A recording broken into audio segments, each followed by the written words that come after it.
Captain Bill and Sons Whale Watch in Gloucester is a family business begun in 1959.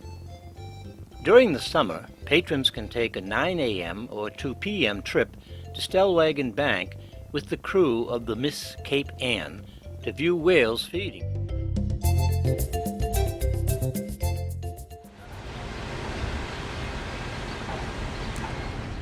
Well, today we're going to take a whale watch out of Gloucester Harbor with Captain Bill on this big boat. Let's see what happens.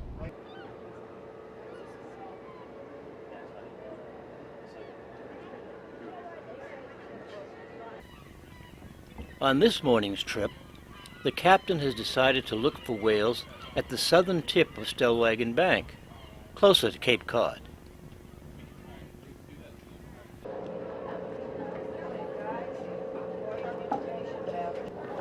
People from all over the world come to Gloucester, particularly in summer. The area was first visited by Samuel de Champlain in 1623, and he named it Beauport, which in French means beautiful harbor. We certainly have no control over where these whales are going to be. Our goal, our plan, usually in the morning, is to head to the general area where we left whales yesterday at various points. Now, it's actually an underwater plateau formed by receding glaciers during the last ice age. So on average, over Stellwagen Bank, it's only about 100 feet deep.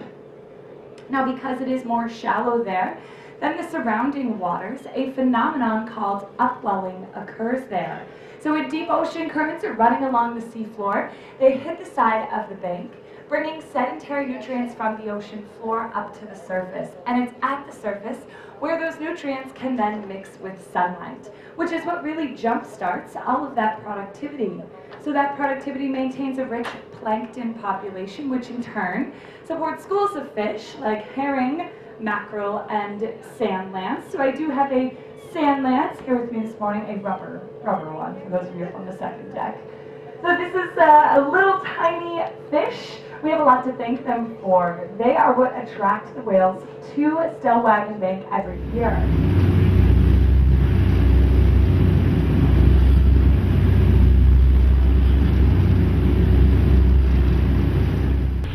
As we start out from Gloucester Harbor, it remains a bit foggy.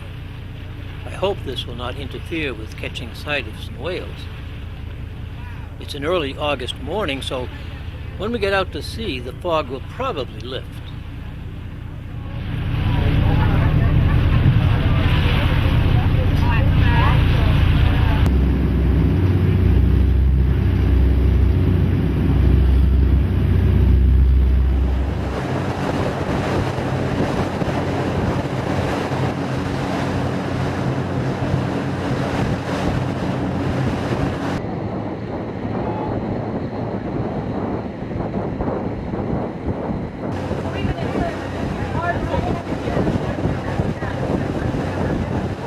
Out of Gloucester. Due south, right? And what's your name, Captain? Captain Mark. And what are we going to see today? Well, we're heading to Stellwagen. We've been going to the southern end of Stellwagen, and we're hoping to find some humpback whales down there today. That's going to be cool. We got a full complement of people today? Yeah, he did that on We have a pretty good crowd. We have almost 100 people on board. Well, the first thing he said was, Very good. "Oh, you're Well, thank you. Thank you.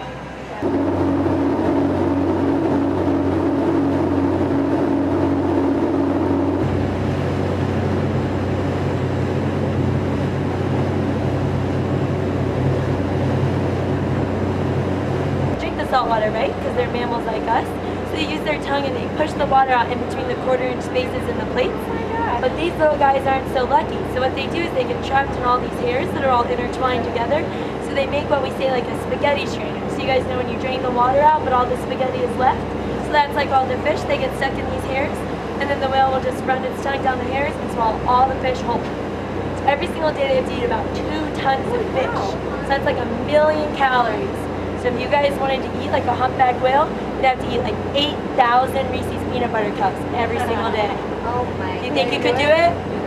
No? I think you could do it, yeah. You guys want to touch it?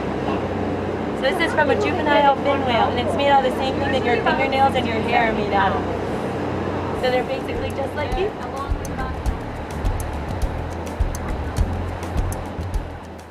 The humpback whale is a species of baleen whale. The baleen is a sort of sieve, as we just saw the whale expert show the kids on board. These whales average between 39 to 52 feet in length and weigh about 79,000 pounds. I'm told that these three whales are familiar to our guides.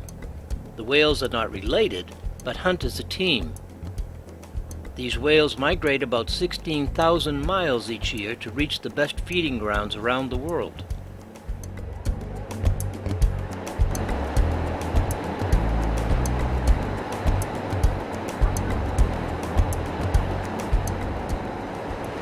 The tip of an iceberg.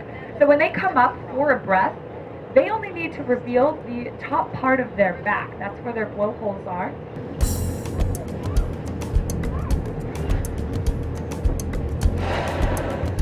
Humpbacks can easily be identified by their stocky body, obvious hump, black dorsal coloring, and elongated pectoral fins.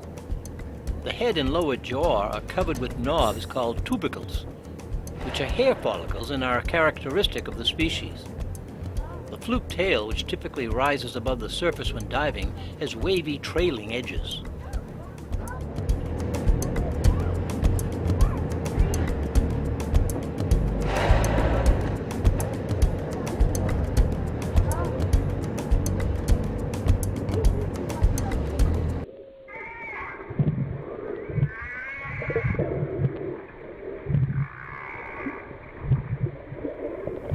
Male humpbacks produce a complex song lasting 10 to 20 minutes, which they repeat for hours at a time.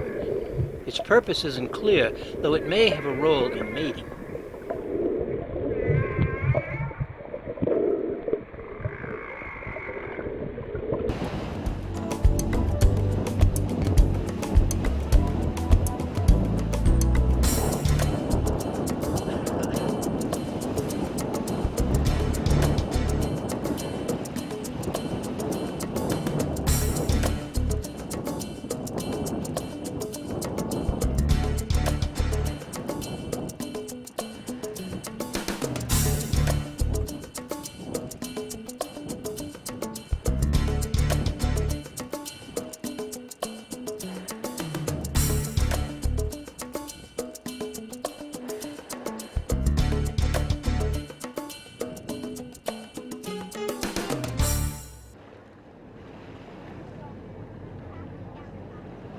Beautiful last look there, that trio going down on a dive. So I do hope that you all enjoyed your time with these three humpback whales out on Snow Wagon Banks today.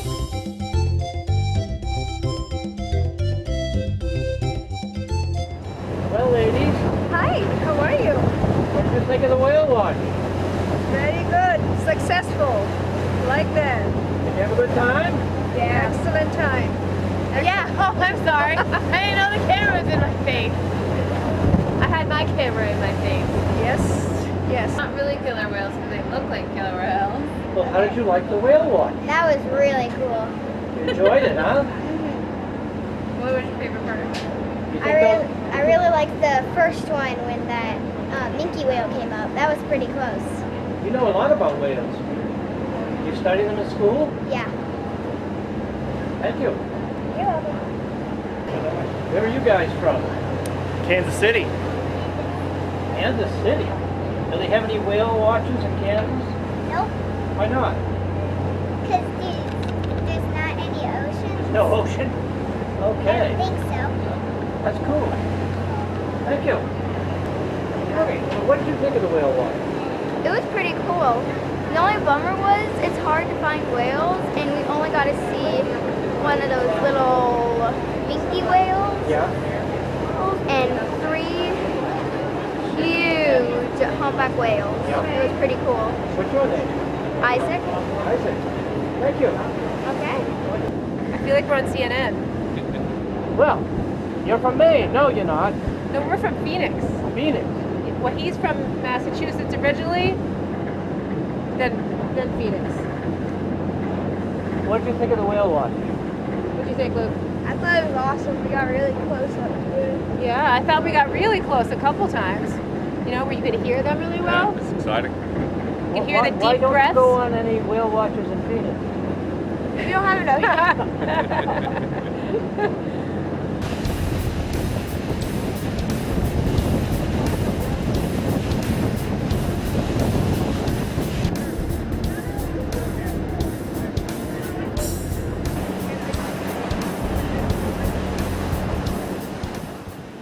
The fog finally lifted. Now we're on our way back to Gloucester Harbor. Did you notice that a couple of the passengers that I interviewed mentioned seeing a minke whale? I missed him. He was on the port side of the boat as I was filming on the starboard side. Sorry about that. Now enjoy the ride back, and the sun has come out.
I thought I'd go out one more time when it was totally sunny.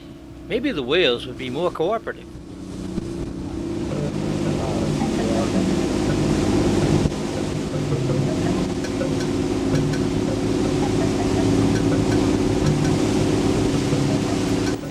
As we head out to sea from Gloucester Harbor, we're going to visit a whale's feeding area known as Stellwagen Bank.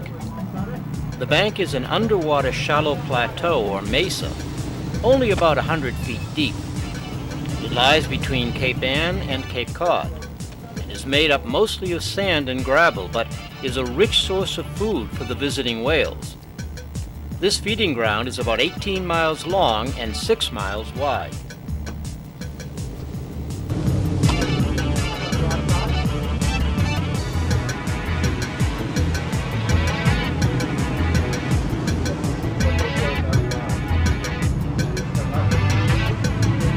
On this trip, we're looking at only one species of animal, and that is the humpback whale. When you watch these creatures preparing to dive, you'll notice they arch their backs to a great degree. And so humpback is the name the old whalers gave them. Their official name is Megaptera novaeangliae, or the New England large-winged whale. Here in New England, their chief food is a kind of eel-like fish called a sand lance. It's a small schooling fish which is very plentiful here at Stellwagen Bank. Humpback whales are of the baleen variety, which means they have no teeth, but rather a series of 600 to 800 flat plates that hang from their upper jaws. These act as a sieve or strainer so that water passes out of their mouths, but food fish are trapped and swallowed. There are several whale watching charters available out of Gloucester, Newburyport, Boston, and Cape Cod.